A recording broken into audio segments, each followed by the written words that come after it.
estás, Lily? Bien. You're looking at Lily Hutzel's first grade classroom. I used to go to preschool, but I was in kinder and now I'm in first grade.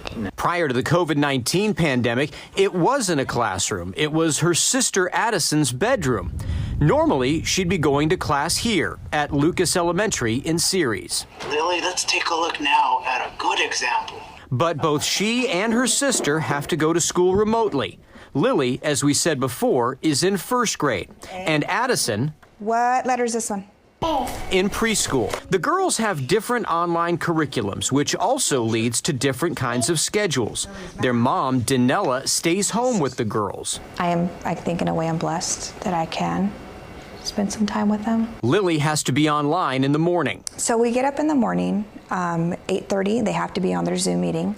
They are also asked to please not be in bed or in pajamas or, bedhead, to please be, presentable for being on camera. And Addison watches pre-taped lessons from her preschool teacher. I asked her, I said, why don't you do a Zoom meeting for the preschool kids? And she said, it's not feasible because they're so antsy, they won't sit there and actually interact. And both get lessons at home with mom. All right, Arizona.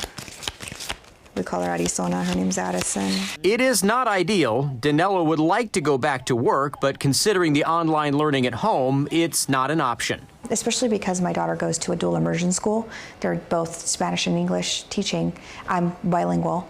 I'm fluent in both languages. So I just didn't feel comfortable enough to hire somebody to come to my house because essentially I'm going to give them my paycheck, right?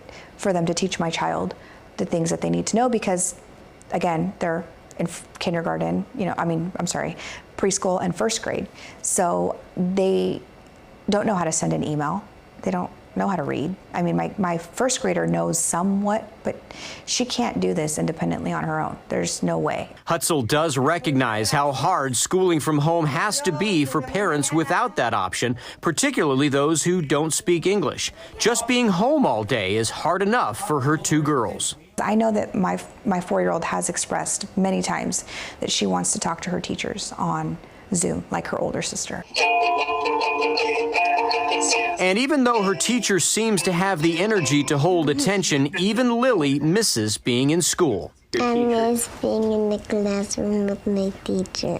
But unlike a lot of other kids and districts, Hutzel thinks that Lucas Elementary made the shift fairly quickly and efficiently.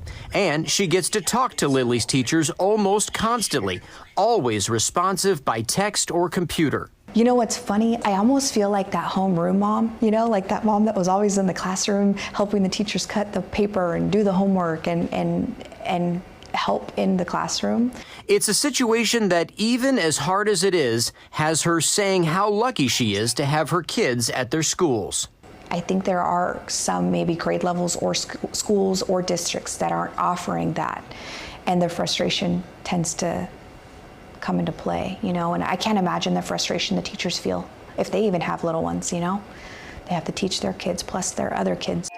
Still, even with the serenade from her teacher, the books that she gets to read along with online, and the 2 breaks during the day, Lily has one thing she still wishes she had at home. I wish I had a playground at home.